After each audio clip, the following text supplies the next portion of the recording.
Hello everybody, my name's Ryan and I'm a driving instructor, and today, what happens on test day? So I got asked this question, what happens on test day? I always get asked this question every single time I take people. So I got asked a question, what's going to happen on my test day? Well, first of all, if you've got a test at about, say, 9:17, the instructor is going to pick you up about 8:30. It's going to pick you up about an hour before it happens. Now, some people like to do loads of time before a driving test, like 2 hours or more. Don't do it.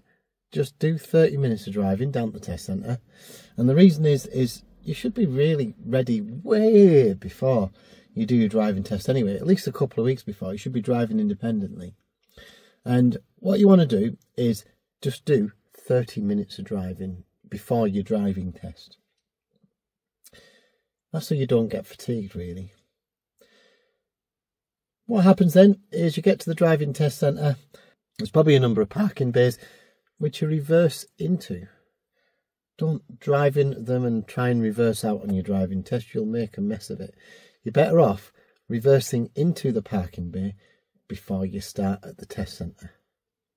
That way, you're ready and free just to drive out to the junction, drive out to the roundabout, whatever it is. You should be familiar with the ways in and out of the driving test centre, and also the approach roads and any roundabouts around that driving test centre. Because if you're not, you'll just find it difficult. You might find it difficult when you get to the corner, or you might find it difficult when you get to the junction if you're trying to turn out to the right.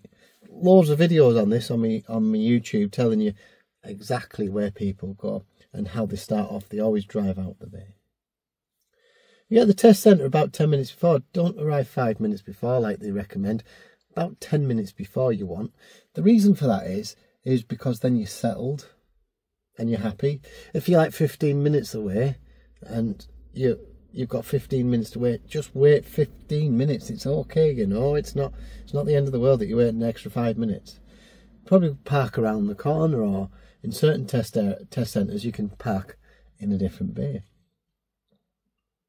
You go into the test centre and you sit, waiting room. Most of them have got waiting rooms. Sit for 10 minutes and just absorb, see what's happening. Get to your test time. Examiner comes out and calls out your name. Hey Ryan, you've got a driving test. Who's Ryan? So you show him your photo card. And he'll say, right, yeah, I can see it's you. Yeah, he'll get his little thingy out, UV light, to see if your card's valid.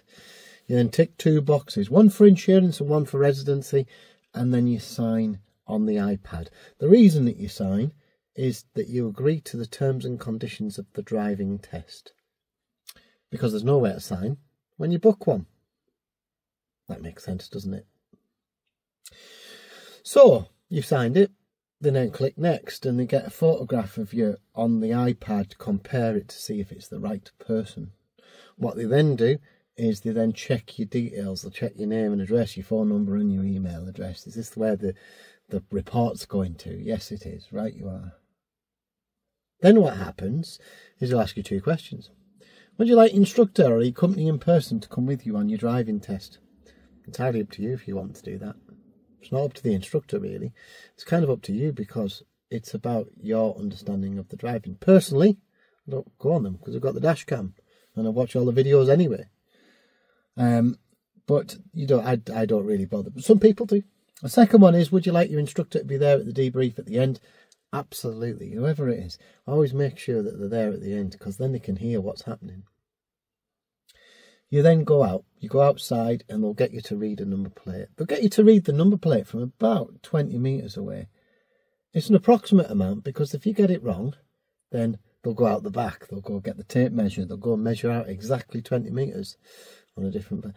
If you want to go for an eye test a few weeks before, make sure you've got the right glasses to drive. Why not? It's going to cost you that much. Why not get an eye test a few weeks before your driving test? If you can't read the numbers or they are in the wrong order because you might have a learning difficulty, it's okay. They understand it. They know that you're going to read a number plate. It's whether it's in focus or not. That's what they're more bothered about. So if the letters are massively wrong, They know what they're looking at. If you get the numbers and the letters in the wrong order, they're not all that bothered, so I wouldn't panic about things like that. People always bother about reading a number plate, but you don't have to. If you can read that it says certain things on that plate, it's fine. You'll just get, can you read the number plate, the yellow car over there, and you read it wrong, and you'll just read, can you read the one that's next to it? Because they know it's in focus. They understand it. The next thing is, get in the car. Don't start the car, sit in the car. So you get in your car, you make yourself comfy. You're sure of all the buttons anyway. You know what all of the controls do, for show me, tell me. But you make sure that you're familiar with everything inside the car. The car that you are going to take is either going to be instructor's car or one that you're very familiar with, one that you know. You make sure you have an internal mirror for the examiner, and you also make sure that there's L plates, one on the front, one on the back. They're not stuck to the windscreen, they're actually on the car themselves. Most instructors have a box on the roof, and that is adequate for the requirements of the driving test. What he'll then do, he'll walk around the car, he'll take the number plate, he sees if the car's alright, he sees if it effectively is MOT worthy. Any screws in the tyres, any tyres that are deflated, any bits of bodywork hanging off, an engine light on the dashboard. They're looking for all these things.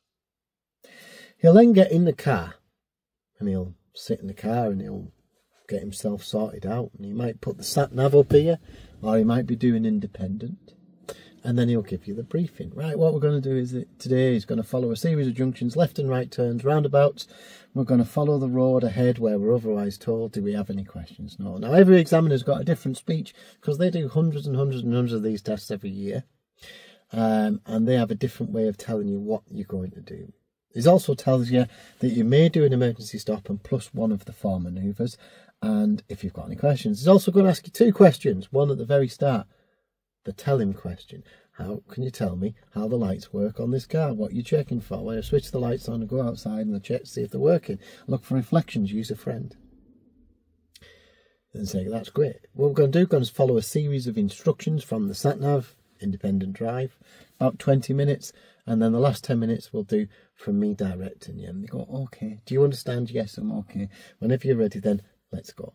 The average test, 32 to 42 minutes.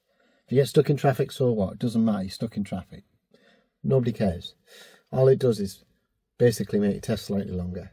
Or if you are in a rush, then it'll make you go a longer way because you're going back to the test centre too early. Simples.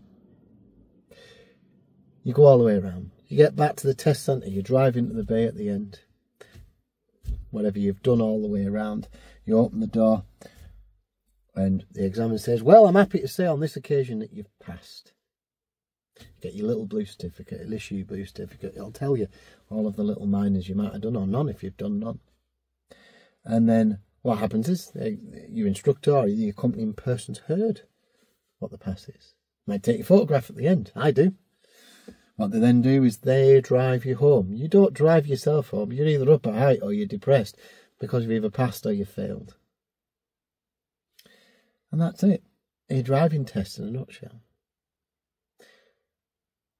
If you've got any questions about it, why not ask me in here? Why not add a comment? Why not like?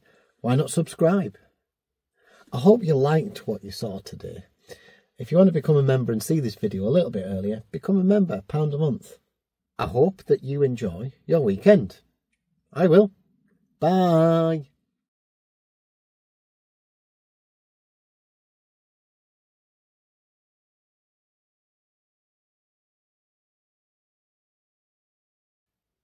I hope you enjoy your. I hope that you